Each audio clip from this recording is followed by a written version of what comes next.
जय जोहार, नमस्कार। दैनिक छत्तीसगढ़ चैनल देख रहे हैं आप और छत्तीसगढ़ प्रदेश की आज की तमाम सभी महत्वपूर्ण बड़ी खबरों की शुरुआत आज की पहली बड़ी खबर के साथ। रायपुर में एक ही दिन में 247 बदमाशों पर एक्शन ली गई, जहां अलग अलग मोहल्लों से पकड़कर इनको जेल भेजा गया। थानेदार ने हड़काते हुए कहा कि कान पकड़ो और नीचे देखो। दरअसल राजधानी रायपुर की पुलिस ने बीती देर रात तक अपराधियों के खिलाफ सख्ती से एक्शन लिया है। रायपुर पुलिस ने 247 आदतन और निगरानी शुदा बदमाश के साथ ही फरार अपराधियों की अलग अलग मोहल्लों से पकड़कर जेल तक इनको पहुंचाया है। तो वहीं इसी दौरान उरला थाने के टीआई ने बदमाशों को जमकर हड़काया। माना जा रहा है कि पुलिस ने ये सख्त एक्शन एसएसपी की 3 दिन पहले जो बैठक की गई थी इसके बाद लिया गया है। इस एक्शन का एक वीडियो भी सामने आ रहा है, जिसमें उरला थानेदार ब्रिजेश कुशवाहा अपराधियों की परेड करवाते हुए दिख रहे हैं। वे इलाके के गुंडे और बदमाशों को कड़े लहजे में चेतावनी देते हुए दिखाई दे सकते हैं। टीआई ब्रिजेश कुशवाहा ने बदमाशों से कहा कि दोबारा गुंडागर्दी करते दिखना नहीं, सभी कान पकड़ो और नीचे दिखो। थानेदार के इस सख्त रूप को देख करके खौफ में बदमाश उनके निर्देशों का चुपचाप पालन करते भी दिखाई दिए। रायपुर में होने वाले T20 इंटरनेशनल के लिए कड़ी सुरक्षा का इंतजाम कर लिया गया है, जहां 2 आईजी, 3 डीआईजी, 10 एसपी समेत कुल 1000 जवानों की फोर्सेस यहां तैनात होने वाली है। राजधानी रायपुर में 1 दिसंबर को पहला T20 इंटरनेशनल मुकाबला होने जा रहा है और इसके लिए सुरक्षा के भी कड़े इंतजाम कर लिए गए हैं। भारत ऑस्ट्रेलिया के बीच होने वाले T20 क्रिकेट मैच के लिए 1000 से ज़्यादा पुलिस फोर्सेस की तैनाती की जाएगी। ये फोर्स एयरपोर्ट से लेकर के क्रिकेट स्टेडियम तक सुरक्षा के इंतजामात को पुख्ता करेंगी।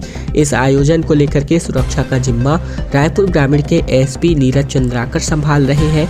एसपी ने बताया है कि क्रिकेट स्टेडियम में खिलाड़ियों के साथ दर्शकों की सुरक्षा का भी ध्यान रखने के लिए पूरी प्लानिंग की गई है। इसके अलावा एसपी नीरज चंद्राकर ने बताया है कि फिलहाल स्टेडियम में एंट्री के लिए बैरिकेडिंग की व्यवस्था शुरू हो चुकी है।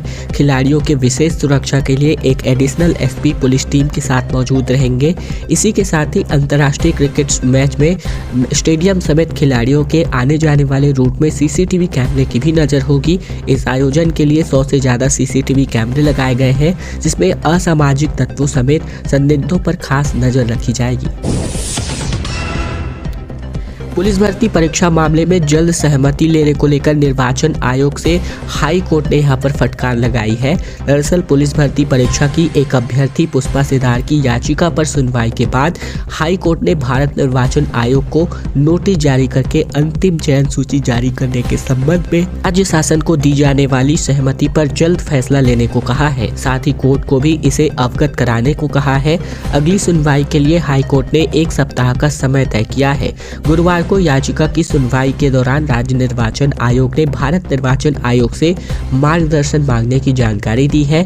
ज्ञात हो कि इसके पहले टोपेश्वर सिंह राजपूत एवं अन्य 20 अभ्यर्थियों ने अपने अधिवक्ता के माध्यम से छत्तीसगढ़ हाई कोर्ट में याचिका दायर कर अंतिम चयन सूची जारी करने की गुहार लगाई थी। इस याचिका पर राज्य शासन ने जानकारी दी कि राज्य में अभी आदर्श आचार संहिता लागू है और इस पर कोर्ट ने शासन को निर्देशित किया था कि चुनाव आयोग से अनुमति लेकर के अंतिम चयन सूची जारी कर दी जाए।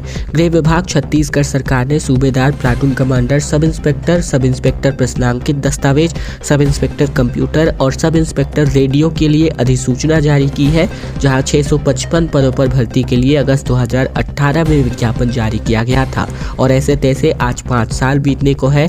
वर्ष 2021 में पदों में बढ़ोतरी करते हुए इसे 975 कर दिया गया।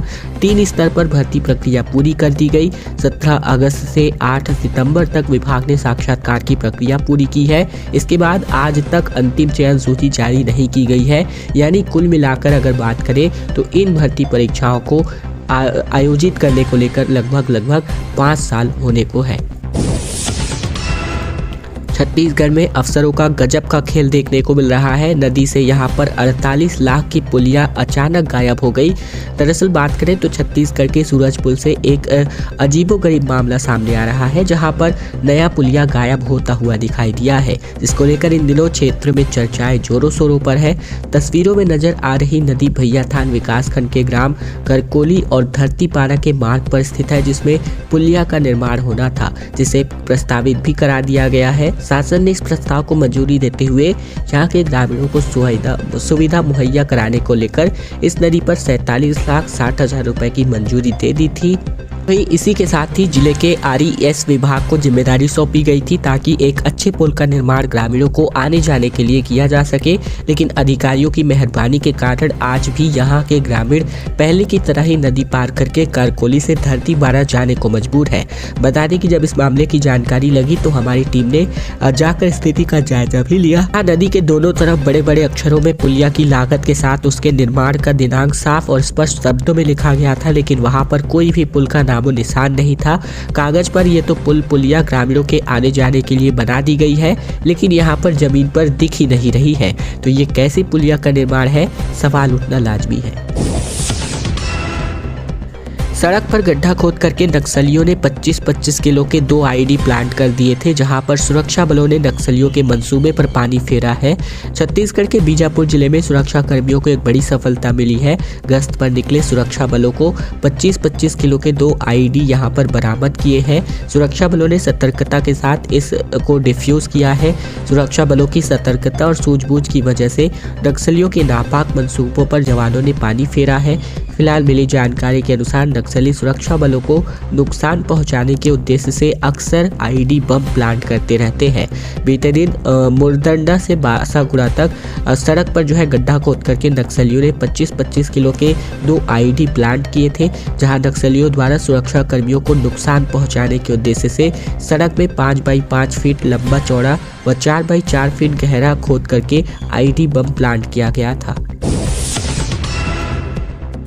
मतगणना से पहले नियमितीकरण पर अनियमित कर्मचारी अड़े हुए नजर आ रहे हैं, जहां मुख्य सचिव को 10 सूत्री यहां मांग सौंपा गया है। मतगणना से पहले अनियमित कर्मचारी नियमितीकरण की मांग को लेकर जोर देने लगे हैं। इस संबंध में छत्तीसगढ़ अनियमित कर्मचारी मोर्चा ने 10 सूत्री मांग पत्र मुख्य सचिव को सौंपा हुआ है। वहीं इसी के साथ ही आंदोलन की तैयारी भी शुरू हो चुकी है, जिसके संबंध में मोर्चा से जुड़े 100 से अधिक संगठनों की 3 दिसंबर के बाद यहां पर बैठक होने वाली है, जो कि प्रस्तावित है। रेलवे ने एक बार फिर से 18 ट्रेनों को कैंसिल कर दिया है। वेटिंग टिकट पर यात्रा का नियम नहीं है, लेकिन रेलवे की ढिलाई की वजह से ऐसे लोगों का रिजर्व कोच पर भी कब्जा बढ़ता हुआ दिखाई दे रहा है। रायपुर से होकर चलने वाली ज़्यादातर ट्रेनों में लंबी वेटिंग चल रही है, क्योंकि रेलवे पिछले 5 दिनों में 50 से ज़्यादा ट्रेनों को रद्द कर चुका है। मजबूरी में यात्री दूसरी वैकल्पिक ट्रेनों में वेटिंग टिकट लेकर के सफ़र करते नजर आ रहे हैं, जबकि इंडियन रेलवे में वेटिंग टिकट को लेकर के कोई भी प्रावधान नहीं है। रेलवे को अपने नियमों का कड़ाई से पालन कराने की बजाय रिजर्वेशन काउंटर से धड़ल्ले से वेटिंग टिकट भी जारी कर रहा है। तो वही वेटिंग टिकट को लेकर यात्री बोगियों में घुस रहे हैं, जिससे स्लीपर कोचेस में पैर रखने की जगह तक नहीं बच रही है। वेटिंग टिकट वालों की वजह से कंफर्म बर्थ लेकर के सफर करने वाले यात्री भी परेशान हो रहे हैं। टीम ने यहाँ पर रायपुर रेलवे स्टेशन से हावड़ा, मुंबई और पुणे जाने वाली सभी ट्रेनों में रिजर्वेशन बोगी के हालातों को देखा। इस दौरान ज्यादातर ट्रेनों के स्लीपर कोचेस में ठसाठस भीड़ नजर आई। सभी के पास टिकट जरूर थे, लेकिन सीट नहीं थी, जिससे जहां जगह मिली उसे वहां अपना सामान रखकर उसी पर बैठ गया था। यहां तक कि दरवाजे के पास खाली पड़ी वाली जगह पर भी कोई यहां पर बैठा हुआ दिखाई दिया। कोरबा में हाथियों ने 12 मवेशियों को यहां पर मार डाला। दरअसल गांव के बाहर खूंटे में ये गाय बैल बंधे हुए थे। झुंड पहुंचा और सभी की इन्होंने खातिरदारी कर दी। दरअसल कोरबा के कटघोरा वन मंडल में हाथियों का उत्पात थमने का नाम नहीं ले रहा है। हाथियों के झुंड ने तकरीबन 12 मवेशियों की जान ली है। मवेशियों को गाँव के बाहर खूंटे में बांधा गया था। घटना में मवेशी मालिकों को भारी क्षति हुई है। वन विभाग की टीम ने वैधानिक कार्यवाही की है। घटना बीती रात कटघोरा वन मंडल के केनई वन परिक्षेत्र के सेमिना सर्किल के अंतर्गत ग्राम बगाही पारा की है, जहां बताया जा रहा है कि ग्रामीणों ने प्रतिदिन की तरह गांव में बाहर के खूंटे में बंधे मवेशियों को जो है यहां पर देखा हुआ था। जहां ग्रामीणों के मुताबिक देर रात तक ग्रामीणों को हाथियों की चिंगाट के साथ मवेशियों की आवाज सुनाई दी। उन्हें साथी के हमले का आभास हो गया था, लेकिन ग्रामीण हाथियों को खदेड़ने के लिए हिम्मत नहीं जुटा सके। वे अपने घरों में ही पूरी रात दुबके रहे।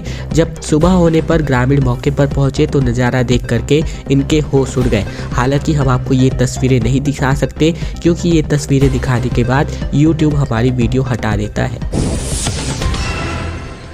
बीजेपी ने कहा कि कलेक्टर कर रहे थे कांग्रेस पर प्रचार, इसीलिए बीजापुर कलेक्टर के खिलाफ रायपुर में इन्होंने शिकायत कर दी है। काउंटिंग के पहले इनको हटाने की मांग कर दी गई है। रायपुर में निर्वाचन पदाधिकारी कार्यालय पहुंचकर बीजेपी ने एक आईएएस के खिलाफ शिकायत कर दी है। बीजापुर के कलेक्टर राजेंद्र कटारा पर आरोप है कि यह कांग्रेस का प्रचार कर रहे थे, जिससे चुनाव प्रभावित हो रहा था। पाटन से प्रत्याशी सांसद विजय बघेल और महेश गागड़ा ने इन्हें हटाने की मांग की है। पाटन से प्रत्याशी सांसद विजय बघेल और बीजापुर के भाजपा नेता महेश गागड़ा समेत कुछ नेता 24 नवंबर को शिकायत लेकर पहुंचे थे। कटारा पर आरोप है कि वो आचार संहिता और चुनाव के दौरान कांग्रेसियों का लाभ देते रहे, प्रचार भी किया। नेताओं की मांग है कि उन्हें मतगणना से अलग रखा जाए। रायपुर निर्वाचन आयोग पदाधिकारी के पास पहुंचे महेश गागड़ा ने कहा कि आचार संहिता लगने के पहले से ही हम बीजापुर कलेक्टर को लेकर शिकायत कर रहे थे, लेकिन कोई कार्यवाही नहीं की गई। इनकी भूमिका लगातार संदिग्धता रही, जहां पर कांग्रेस के प्रभाव में ये जानकारी हमें मिलती रही। जिनका लोकतंत्र और चुनाव प्रक्रिया में भरोसा है, उन सभी लोगों ने शिकायत की। कलेक्टर विधायक के निवास जा रहे हैं और उनके साथ मीटिंग कर रहे हैं। फिलहाल ये सभी बातें कलेक्टर पर आरोप लगाते हुए महेश गागड़ा ने कही है। रायपुर तहसील ऑफिस में अब चुनाव की खुमारी अभी तक नहीं उतर पाई है। नामांतरण, डायवर्जन, सीमांकन और राजस्व के मामले अभी तक पेंडिंग है। सरकारी कामकाज पूरी तरीके से सुस्त नजर आ रहा है। छत्तीसगढ़ विधानसभा चुनाव होने के बाद भी सरकारी दफ्तरों में चुनाव की खुमारी नहीं उतर पाई है। आलम यह है कि सरकारी कामकाज में तेजी नहीं आई है, जिसके चलते आम जनता के काम प्रभावित चल रहे हैं। राजस्व के कई प्रकरण लंबे समय से प्रभावित है। दरअसल सरकारी दफ्तरों का जायजा लिया गया, जिसमें सबसे पहले रायपुर तहसील ऑफिस जाया गया, जहां हमने पाया कि कार्यालय सरकारी कर्मचारी दफ्तर में मौजूद थे, लेकिन ज्यादातर कामकाज नहीं हो रहे थे। इसी के साथ ही कई सीनियर अधिकारी भी अपने ऑफिस में नजर नहीं आए।